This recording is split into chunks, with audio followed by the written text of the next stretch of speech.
नमस्कार। राज्य शिक्षा शोध एवं प्रशिक्षण परिषद पटना बिहार में आपका स्वागत है। आज हम प्रस्तुत हैं आपके समक्ष कक्षा 12 की हिंदी की पाठ्यपुस्तक दिगंत के पद्य खंड को लेकर। पद्य में हम सूरदास के पद को आज पढ़ने वाले हैं। पिछली कक्षा में हमने रचनाकार के बारे में, उनके जन्म, मृत्यु, जन्म स्थान, उनकी कृतियों के बारे में और उनकी रचनाओं में कैसा वैविध्य है, किस प्रकार की रचनाएं वो करते हैं, इसके बारे में हमने जाना था। उनकी रचना का विषय क्या क्या है, हमने यह समझने की कोशिश की थी और हम यह जान पाए थे कि उन्होंने 3 विषय पर लिखा है। भगवान कृष्ण के विनय और भक्ति के पद की रचनाएं उन्होंने की है, वात्सल्य पद की रचना की है और श्रृंगार पद की रचना की है। आज हम उन दोनों पदों को पढ़ेंगे और उन पदों में आए कठिन शब्दों को जानेंगे और फिर अभ्यास को भी बनाने का प्रयास करेंगे। किंतु पाठ को शुरू करने से पूर्व सूरदास के बारे में एक प्रसिद्ध आलोचक हजारी प्रसाद द्विवेदी ने क्या कुछ कहा है, आइए इससे हम आज के कक्षा की शुरुआत करते हैं। आइए देखते हैं। हजारी प्रसाद द्विवेदी लिखते हैं कि सूरदास जब अपने प्रिय विषय, जो उनका प्रिय विषय है, उसका वर्णन शुरू करते हैं तो मानो अलंकार शास्त्र हाथ जोड़कर उनके पीछे पीछे दौड़ा करता है। उपमाओं की बाढ़ आ जाती है, रूपकों की वर्षा होने लगती है। संगीत के प्रवाह में कवि स्वयं बह जाता है, वह अपने को भूल जाता है। काव्य में इस तन्मयता के साथ शास्त्रीय पद्धति का निर्वाह विरल है। अर्थात जब सूरदास की लेखनी चलती है तो इसमें अलंकार जो है, अलंकार शास्त्र, वह अलंकार उनके पीछे पीछे चलता रहता है कि कहाँ काव्य हो और अलंकार वहाँ स्थापित हो जाए। अर्थात वह सोच विचार के अलंकार का प्रयास नहीं करते हैं, प्रयत्न नहीं करते हैं, स्वतः ही वह अलंकार बन जाता है इनकी कविताओं में। तो आइए अब सूरदास के दोनों पद को पढ़ते हैं और उसके अर्थ को समझते हैं। पहले मैं इस पद को एक लय के साथ पढ़ूंगा, उसके पश्चात फिर एक एक वाक्य के अर्थ को आपके समक्ष प्रस्तुत करूंगा। जागिए ब्रजराज कुंवर कंवल कुसुम फूले। जागिए ब्रजराज कुंवर कंवल कुसुम फूले। कुमुद वृंद संकुचित भय, कुमुद वृंद संकुचित भय भृंग लता भूले। तमचुर खगरोर सुनहु, तमचुर खगरोर सुनहु बोलत बन राई। तमचुर खगरोर सुनहु बोलत बन राई। रांभति गो खरिकनि में बछरा हित धाई। रांभति गो खरिकनि में बछरा हित धाई। विधु मलिन रवि प्रकाश गावत नर नारी। विधु मलिन रवि प्रकाश गावत नर नारी। सूर श्याम प्रात उठो अम्बुज कर धारी। सूर श्याम प्रात उठो अम्बुज कर धारी। ये बहुत ही सुंदर पद है। इसमें हमने पिछली कक्षा में जाना था कि प्रथम पद में भगवान श्री कृष्ण बालक हैं, छोटे बच्चे हैं, उनको उठाने का प्रयत्न किया जा रहा है और उठाने के लिए तरह तरह की बातें बताई जा रही हैं। तो एक एक वाक्य जो है उसके एक एक शब्द के अर्थ को समझते हुए और उसको हम पढ़ते हैं। आइए। जागिए अर्थात जाग जाइए। ब्रजराज कुंवर, भगवान श्री कृष्ण को इंगित करके कहा जा रहा है। जागिए ब्रजराज कुंवर यानी जाग जाइए। कंवल कुसुम फूले, कंवल का अर्थ कमल होता है, यानी फूल जो हैं, कमल के फूल हैं और विभिन्न प्रकार के फूल हैं, वो सब खिल गए हैं। कुमुद वृंद संकुचित भय, कुमुद कहते हैं कमल के ही प्रकार का एक फूल होता है जो रात में खिलता है, रात की चांदनी में वह खिलता है और सुबह होते होते वह संकुचित हो जाता है, मुरझा जाता है। तो कह रहे हैं कि कुमुद वृंद संकुचित भय, यानी कुमुद जो है, कुमुद का फूल जो है वो धीरे धीरे संकुचित हो रहा है, सिकुड़ रहा है। भृंग लता भूले, यानी जो भंवरा, भृंग जो है, भंवरा जो है वो सारा लताओं पर जो घूमता रहता है वो भूलकर इधर उधर चला गया है, यानी सुबह हो गई है। आगे है तमचुर खग रोर सुनहु बोलत बन राई। तमचुर कहते हैं मुर्गा को, मुर्गा को ब्रज भाषा में तमचुर कहा जाता है। तो तमचुर खग, और खग यानी पक्षी, रोर मतलब कोलाहल, हल्ला। तो तमचुर की आवाज़ अर्थात मुर्गे की आवाज़, पक्षियों की आवाज़ सुनकर बोलत बनराई अर्थात वृक्षों पर, पेड़, बनराई का अर्थ होता है पेड़ पौधा, पेड़ पौधों पर जितनी पक्षियां हैं, जितनी पक्षियां हैं वो सारे चहचहाने लगे हैं। तो यहाँ बोलत बनराई अर्थात पेड़ पौधे जो बोल रहे हैं, उसका अर्थ यही है कि पेड़ पौधे पर जो पक्षी हैं वो चहचहाने लगे हैं। मुर्गे की आवाज़ के पश्चात सारे जो सारी जो पक्षियां हैं वो चहचहा रही हैं। आगे है रामभती गो खरीकनी में, यानी रामभती का अर्थ है रंभाना, जो गाय रंभाती है। तो रंभा रही है गो अर्थात गाय। खरीकन, खरीकन का अर्थ होता है वो स्थान जहाँ पे गायों को बांधा जाता है। रामभती गो खरीकनी में, यानी रंभा रही है गाय अपने बाड़ों में, यानी कि जहाँ वो बंधी हुई है। बछरा हित धाई, यानी बछड़े की जो माँ है अर्थात गाय है, वो बछड़े से मिलने के लिए वह रंभा रही है, हल्ला कर रही है, आवाज़ कर रही है। विधु मलिन रवि प्रकाश, विधु का अर्थ चंद्रमा होता है, यानी कि यहाँ जब जैसे जैसे सूर्य का आगमन होने लगता है तो चंद्रमा का प्रकाश धीरे धीरे मलिन होने लगता है, यानी कम होने लगता है, धुंधला होने लगता है। तो विधु अर्थात चंद्रमा, मलिन रवि प्रकाश, यानी चंद्रमा की आभा जो है वो मलिन हो रही है, और रवि प्रकाश यानी रवि का प्रकाश जो है वो धीरे धीरे उग रहा है। गावत नर नारी, यानी गाने वाले जो चारण लोग हैं, गाने का काम करते हैं, वो सारे नर नारी गाना प्रारंभ कर दिए हैं, यानी प्रातः की जो वंदना होती है वो सारे लोग गा रहे हैं।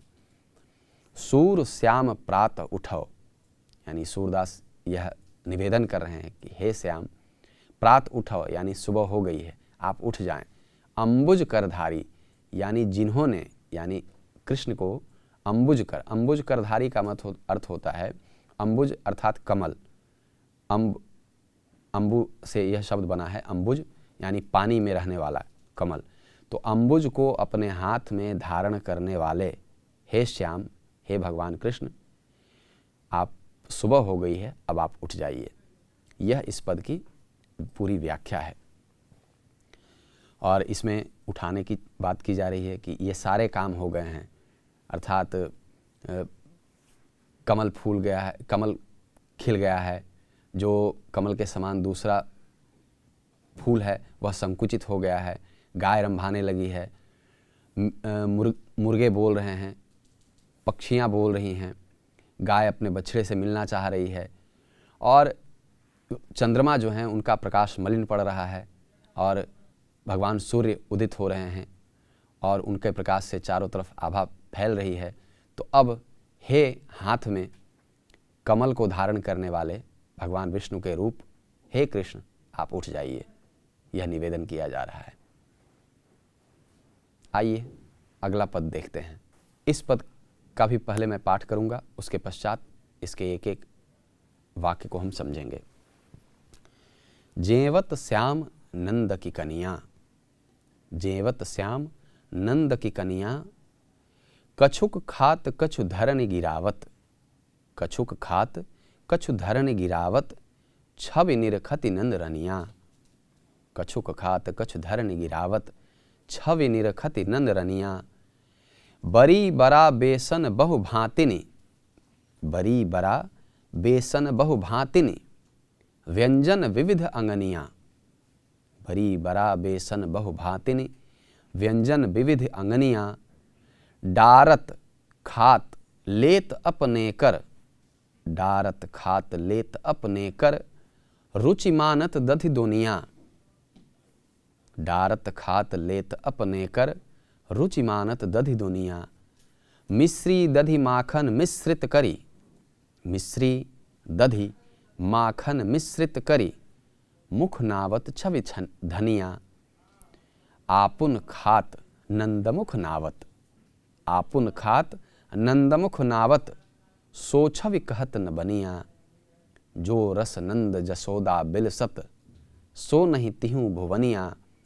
भोजन करी नंद अचमन लिन्ह, भोजन करी नंद अचमन लिन्ह, मांगत सूर जुठनिया।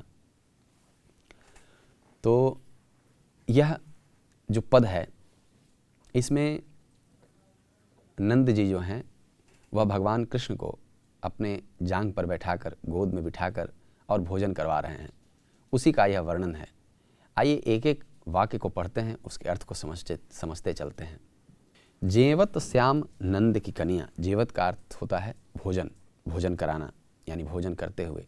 श्याम नंद की कन्या, कन्या का अर्थ है गोद में, तो श्याम नंद की गोद में बैठकर भोजन कर रहे हैं। कछुक खात अर्थात कुछ खाते हैं। कछु धरणी गिरावत अर्थात भोजन, धरणी का मतलब पृथ्वी। कछुक खात कुछ खा रहे हैं, कुछ जमीन पर गिरा रहे हैं। छवि निरखत नंदरनिया, और यह छवि जो है, निरखत मतलब देखना, ये देख रहे हैं नंदरनिया यानी नंद की जो पत्नी है यशोदा जो है वह देख रही हैं। बरी बरा बेसन बहुभांतिनी, कई प्रकार के व्यंजन बने हुए हैं। बरी हम लोग जानते हैं, बरी आप लोगों के यहाँ यह इसे क्या कहा जाता है, कढ़ी बनता है, कढ़ी में बरी बनता है, बरी का निर्माण किया जाता है। तो बरी बरा बेसन बहुभांतिनी यानी कई प्रकार के व्यंजन है वहाँ। व्यंजन विविध अगनिया यानी अनगिनत, अगनिया का अर्थ है अनगिनत, अनगिनत व्यंजन वहाँ पे पड़े हुए हैं। डारत खात, लेत अपने कर यानी दे रहे हैं, फिर अपने हाथ में ले रहे हैं, खा रहे हैं भगवान श्री कृष्ण। रुचि मानत दधि दोनिया, और उनकी इच्छा है, दधी का दोनी रखा हुआ है, दधी दोनिया, दधी का दोनी रखा हुआ है, उसे वो मांग रहे हैं। रुचि मानत दधी दोनिया। मिश्री दधी माखन मिश्रित करी, मिश्री खा रहे हैं, दधी यानी दही खा रहे हैं और माखन में मिश्रित करके, और मुख नावत छवि धनिया, और मुख में डाल रहे हैं यानी मुंह में ले रहे हैं। और धनिया यानी धन्य है यह स्वरूप, यह जो रूप है, यह जो दृश्य है वह धन्य है। आपुन खात, ये सबसे बेहतरीन मुझे लगता है व्यक्तिगत तौर पर। आपुन खात यानी स्वयं भी खा रहे हैं। नंदमुख नावत, और नंद के भी मुंह में दे रहे हैं कि आप भी खाइए। सो छवि कहत न बनिया, यानी यह छवि कहते नहीं बन रही है कवि से। सो छवि कहत न बनिया। जो रस नंद जसोदा बिलसत, यानी जो रस, यह जो है यह दृश्य पूरा उभर रहा है, और यह रस जो नंद और जसोदा जी प्राप्त कर रही हैं, सो नहीं तीहु भुवनिया, यानी तीनों भुवन में, तीनों लोकों में यह रस किसी के पास उपलब्ध नहीं है। भोजन करी नंद अचमन लिन्ह, और भोजन करने के पश्चात जब नंद जी आचमन ले रहे हैं यानी कि हाथ धो रहे हैं, कुल्ला कर रहे हैं। मांगत सूर जुठनिया, और सूरदास जी जो हैं वह उनका जूठा मांग रहे हैं कि यह जूठन हमको थोड़ा सा दे दिया जाए। तो कितना सुंदर पद है यह, वात्सल्य का यह इससे बढ़िया पद और क्या हो सकता है। तो इन दोनों पदों के अर्थ को हमने समझा। अर्थ को समझने के पश्चात हमने यह देखा कि यह विषय वस्तु जो है वह सभी के घरों की विषय वस्तु है। यह केवल भगवान कृष्ण की बात नहीं है, यह प्रत्येक घर में ऐसा होता है। यही कारण है कि आम जनमानस में यह इतना लोकप्रिय है। तो आइए हम इसमें जो प्रमुख कठिन शब्द आए हैं उनसे हम आपको परिचित करवाते हैं। चूँकि यह ब्रज भाषा में रचित है, तो ब्रज भाषा के बहुत सारे ऐसे शब्द हैं जो आप जिनसे अपरिचित होंगे। आइए देखते हैं। जैसे कंवल, कंवल का अर्थ है कमल। कुमुद, जैसा कि हमने बताया, कमल के वंश का ही एक छोटा फूल होता है जो रात में खिलता है और सुबह होते होते मुरझा जाता है। वृंद अर्थात समूह। भृंग यानी भंवरा। तमचुर, जिसे मुर्गा हम कहते हैं। रोर अर्थात कोलाहल, हल्ला। बनराई, पद में भी हमने देखा, पेड़ पौधे। खरीकनी अर्थात बाड़ों में, यानी कि जहाँ गायें बांधी जाती हैं। विधु, विधु का अर्थ चंद्रमा होता है। अम्बुज, अम्बुज का अर्थ वही पानी में रहने वाला अर्थात कमल। जेवत यानी भोजन करते हुए। कन्या यानी गोद, गोद में बिठाकर, जैसा कि नंद जी कर रहे थे, भोजन करवा रहे थे भगवान श्री कृष्ण को। धरणी या धरणी भी इसको हम कहते हैं, पृथ्वी। छवि अर्थात शोभा।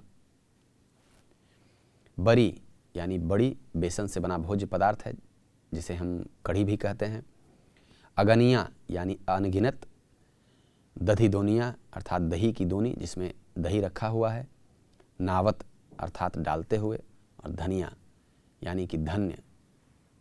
तो आपने देखा कि यह दोनों पद वात्सल्य से भरा हुआ था और इसको पढ़ते पढ़ते आपके आंखों में आंसू आ जाना चाहिए यदि आप इसके मर्म को समझते हैं तो पद के पश्चात आइए इस पाठ में आए हुए अभ्यास को हम बनाने का प्रयास करते हैं।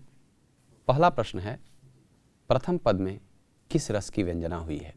तो आइए पहला पद हम देखते हैं।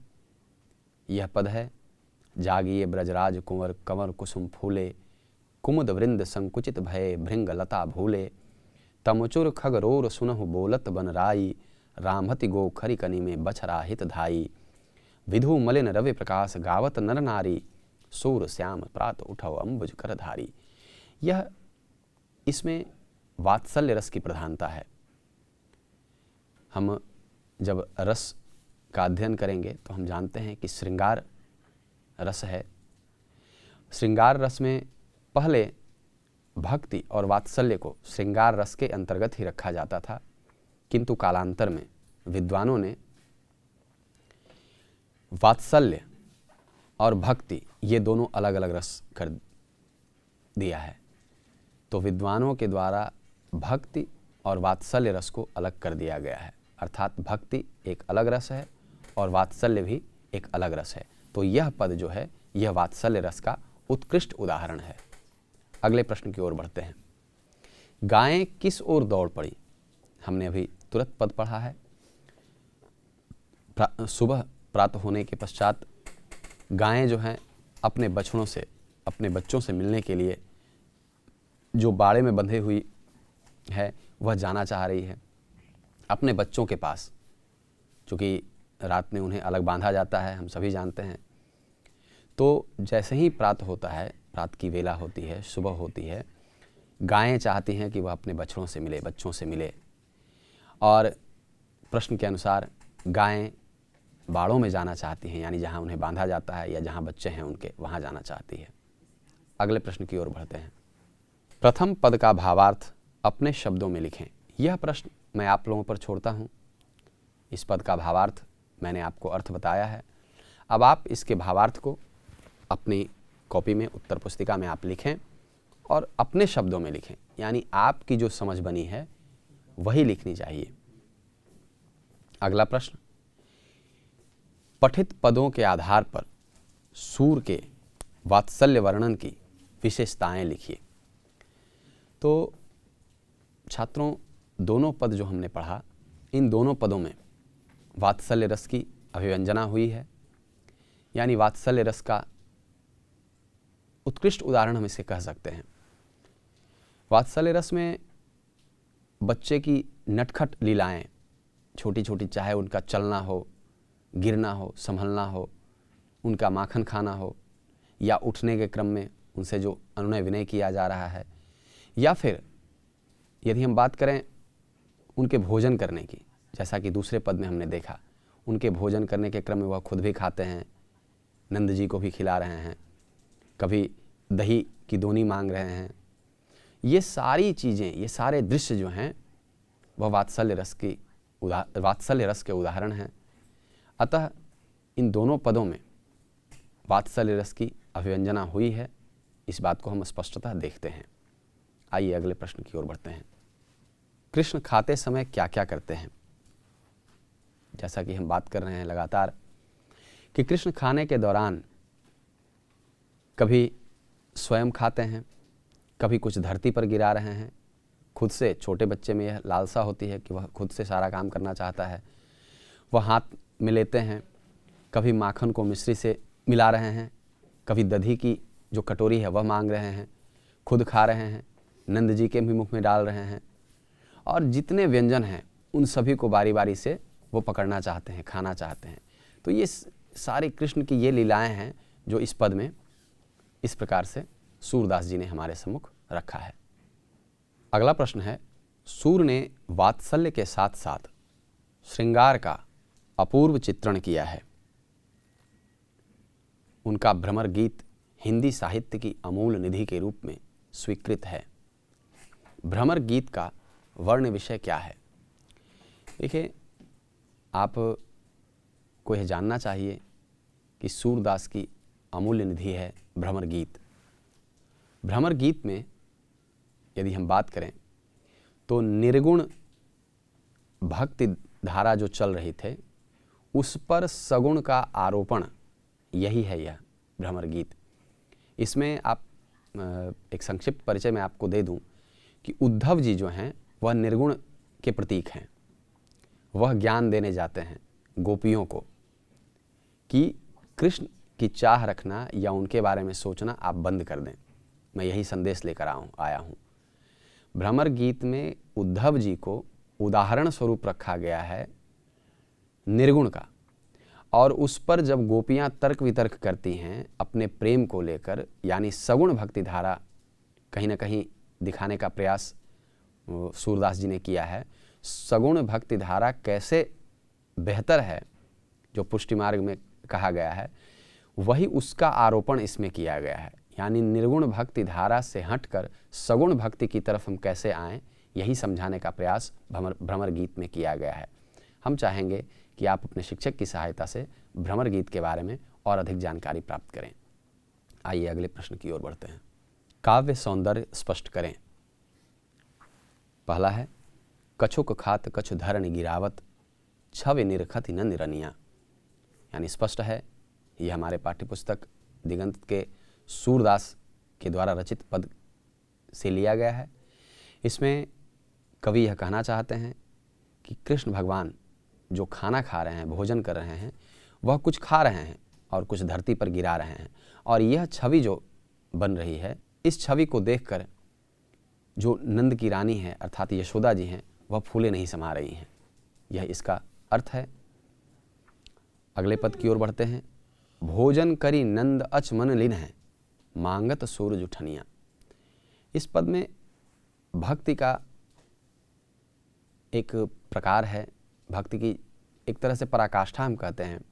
सूरदास उस जूठन को लेना चाहते हैं जिस जूठन में भगवान श्री कृष्ण ने खाया है, नंद जी उनको खिला रहे हैं, और जब आचमनी कर रहे हैं अर्थात हाथ धो रहे हैं, कुल्ला कर रहे हैं, उस जूठन को वह लेना चाहते हैं। यह भक्ति का एकदम विशद वर्णन है।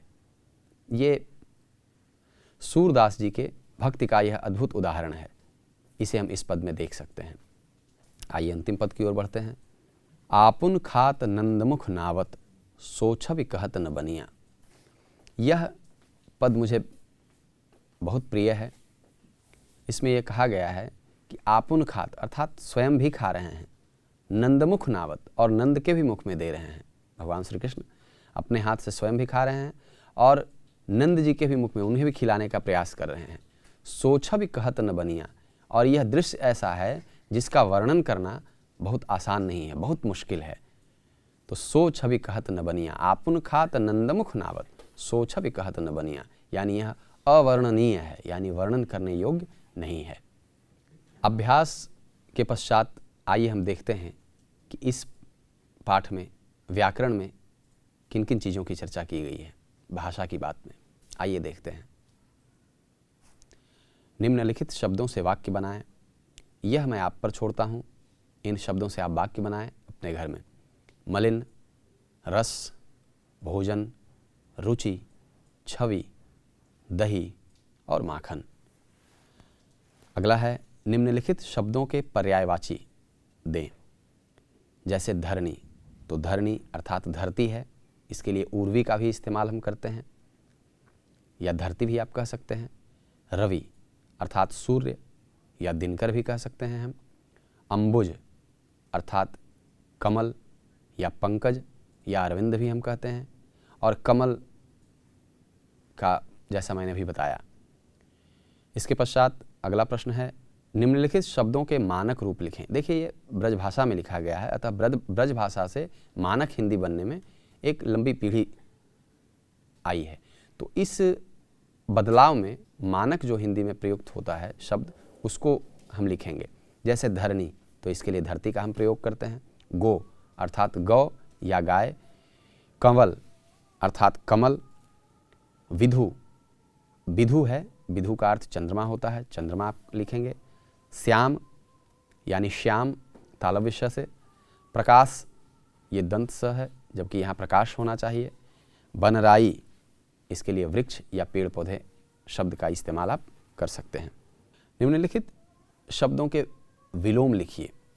मलिन, तो मलिन का स्पष्ट या साफ। नर, तो नर के लिए नारी। संकुचित, इसके लिए विस्तीर्ण या विस्तृत आप कह सकते हैं। धरणी, धरणी के लिए अंबर। और विधु के लिए रवि यानी चंद्रमा के लिए रवि का प्रयोग कर सकते हैं। अगला है विग्रह करते हुए समास बताएं। नंद जसोदा, तो विग्रह जब हम करते हैं, आप समास की कक्षा में आप पढ़ेंगे या आपने पढ़ा भी होगा। विग्रह जब हम करते हैं तो नंद जसोदा, नंद और जसोदा, तो इसके लिए चारथे द्वंद्व हम जानते हैं, यानी द्वंद्व समास है यह, जहां बीच में और आ जाए। अगला शब्द देखते हैं। ब्रजराज, ब्रज के राजा, अर्थात यहाँ के बीच में आया है, तो यह तत्पुरुष, संबंध तत्पुरुष का यह उदाहरण है। खगरोर, खग का रोर अर्थात खग की आवाज़, खग का हल्ला, तो का आया है, तो यहाँ भी जब परसर्गों को हम देखते हैं यदि बीच में आते हुए शब्दों में, तो वह तत्पुरुष होता है। जैसे कर्ता ने कर्म को, तो ये सारी चीज़ें जब बीच में आएंगी तो खगरोर, खग कारोर अर्थात संबंध काके की, तो खग कारोर है, तो ये संबंध तत्पुरुष का उदाहरण है। और अंबुज करधारी, अंबुज को हाथ में धारण करने वाले, अंबुज अर्थात कमल, कमल को हाथ में धारण करने वाले, तो कमल को हाथ में धारण करने वाले कौन है? कृष्ण है।